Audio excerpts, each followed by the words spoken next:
Ah, the Hurricane, a better bird of paradise. This is how material is elevated. This is film direction 101. Imagine hearing of this premise.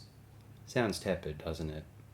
Learning of John Ford's presence as a director, well, maybe he wrings some potential from it, but surely not one of his better films. If one had watched it at random, missed the opening credits, unaware of Ford's presence, they'd think it was a surprisingly well-executed movie. Is this Michael Curtiz or someone? Did a European emigrate to Hollywood and helm this? Maybe if one hadn't seen many films from the 30s, they mightn't see the big deal. The cinematographic parameters of the Hurricane, the techno-aesthetic, is limited by the times. All films of the 30s, very generally speaking, suffer from a certain stiffness which probably wasn't overt at the time, but it certainly feels this way looking at them in retrospect. Now, we can still appreciate the unique quality of this photographic ethos. They can render their subjects as grandiose and exalted, cameras static in their glow. Action scenes are more functional and like frank descriptions in an epic poem or religious text. The events are idealized and romantic rather than documentary-esque or true to life, as certain new wave cinematographic tendencies cemented into our current cinevisual grammar.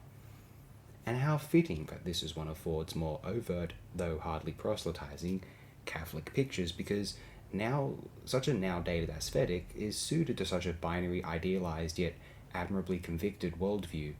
Compared with the self-protective relativism of 21st century ethical polemics in fiction or cinema specifically, Ford's stern morals and the filmmaking which flows from them feels more cogent, consistent, and even gratifying than any high-budget contemporary remake of The Hurricane would ever hope to do. I haven't seen the Jan Troell remake from 1979, although I really admire the few Troell films I've viewed. I have little interest in viewing what seems like sentimental romantic slop for the me generation, and the reviewers appear to want to warn me off it anyway, so I assume I'm missing nothing at all. I don't know if I would even call The Hurricane a noble savage piece, because the tribes are sooner depicted as an alternate culture with differing priorities rather than a less advanced society. The end result is one of Ford's better films of the 30s, and a film that is better and more filmic, engaging, and aesthetically considered than it had any right to be based upon the seemingly hollow premise. Not just sex appeal. Though Dorothy Lamour is a powerful justification to watch this film, this is an instance of John Ford trying to demonstrate what Hollywood filmmaking was capable of compositionally, in spite of possibly trite material. It could maybe even elevate the simplicity of the narrative into something grand, profound, without you even noticing. That's the power of the illusion. Or maybe even convince you that the idea itself, trite though it may seem, was still profound at its core. Thank you everyone, once again.